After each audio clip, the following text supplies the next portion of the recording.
Okay, everyone, welcome back to the channel here. Time flies by, and today we have a kind of a special unboxing here. It's my first Orient. I've been looking at them for years. When I began this journey a few years ago, I had to decide between my first mechanical watch, my first kind of real watch in the collecting. As I was just getting into it, would it be the SKX? Would it be the Orient Ray or Mako? Those were the ones that were kind of competing at the time. And I went with the SKX, and then kind of snowballed through different JDM models, and then kind of went through the Seiko rabbit hole. But never really got into Orient because I said, well, I don't need one of those if I have an SKX, or I don't need one of those if I have this or that. But finally, I'm here. I've always liked them. I've always been intrigued and interested in them. Always heard good things about them. And then I remember when the Kamasu first came out, I said, "Wow, it's really good. It's really nice," and just never pulled the trigger. And finally, I got the one that I've always wanted, which is the Crimson Red dial. So this guy here is really, really, really vibrant in person. You just it's just an amazing dial. I've always loved the crimson color. I really wanted the Zelos Crimson black tip. Just couldn't get my hands on one of those. So this is, I believe, this competes with that dial. It's not as deep and red. This one here is more of a sunburst.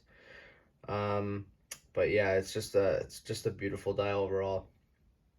And like I said, my first Orient, picked it up from another YouTuber, Madrock Watch Adventures.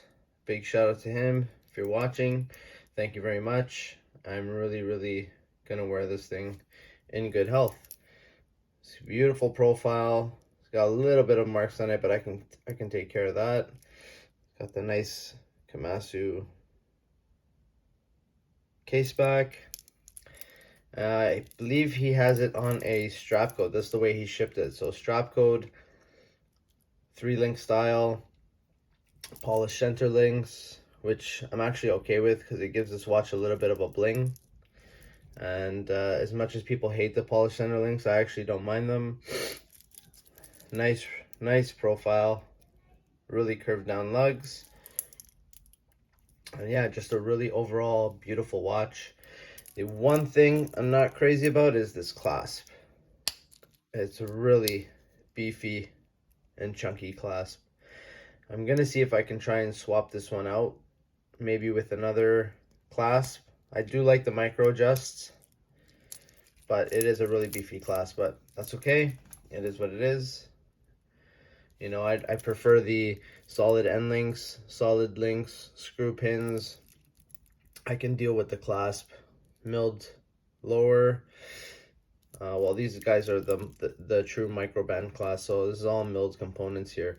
But yeah, no divers extensions, 6 micro adjusts, really nice. Really like this dial.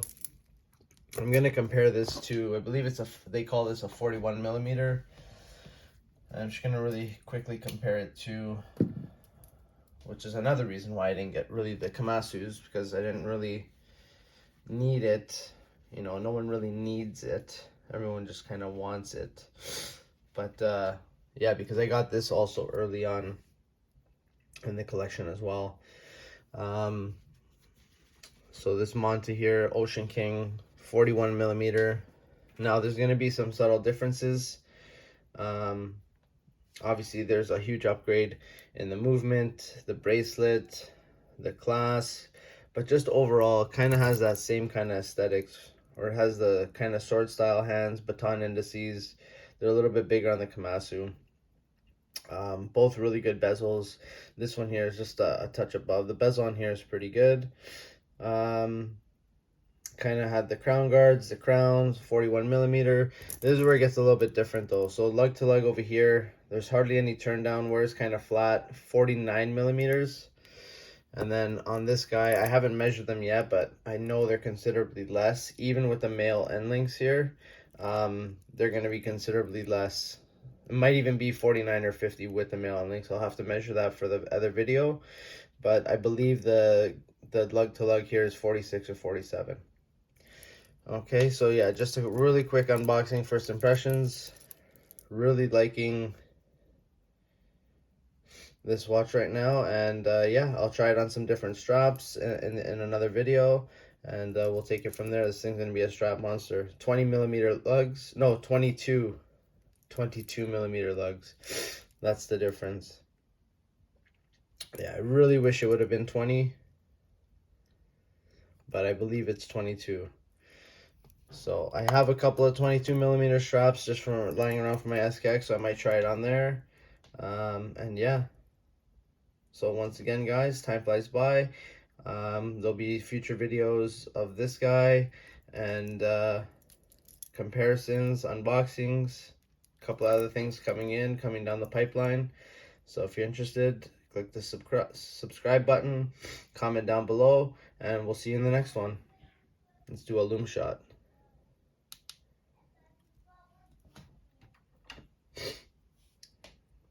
Pretty good. Didn't even charge it, just from the lights. Blue, BGW9, and C1X1. All right, cheers.